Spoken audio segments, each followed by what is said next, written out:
Hello friends, food ఫెస్టివల్‌లో chicken pakodi గూడా మంచి టేస్ట్ ఉండే మా మమ్మీ లైన్‌లో అమ్మాయి దగ్గర స్వీట్ కార్న్ తీసుకుందన్నట్టు. మాక్సిమం మా ఇష్ట వాళ్ళ ఫ్రెండ్స్ దగ్గరనే ఎక్కువ తీసుకున్నాం. ఎందుకంటే వాళ్ళ ఫ్రెండ్స్ చెప్పిరన్నట్టు, "మీ నానమ్మని తీసుకోమనవా" అని రికమెండ్ చేస్తే మా ఇష్ట వాళ్ళ ఫ్రెండ్ దగ్గరనే చాలా ఎక్కువ తీసుకున్నాం. తను గూడా మా ఇష్ట వాళ్ళ ఫ్రెండే. గులాబ్ జామ్ తీసుకున్నాం అన్నట్టు.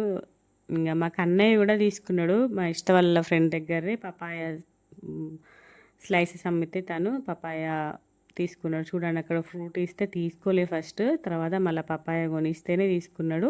అక్కడ అన్నీ ముట్టడం అన్నట్టు వానికి వెరైటీగా అనిపించింది. వాడు ఎందుకెళ్ళిండు, ఇంతమంది పిల్లలు ఫస్ట్ టైం కదా చూడడం. ఫుల్ హ్యాపీగా ఫీల్ అయ్యిండు. ఎస్పెషల్లీ ఇంకా బస్సు ఉంది, కన్నయ్యకి స్కూల్ బస్ అంటే చాలా ఇష్టం అన్నట్టు. ఆ బస్ దగ్గరకు పోవడం అన్నట్టు ఫుల్ హ్యాపీగా ఎంజాయ్ చేసిండు. పిల్లలందరూ ఎంతమందిని చూడడం, పిల్లలు ఫస్ట్ టైం కన్నయ్య మంచిగా అవన్నీ టచ్ చేస్తూ ఉండడం అన్నట్టు మంచి అనిపించింది కన్నయ్య తోటి. ఇంకా వీడియోస్ రాబోతుంది.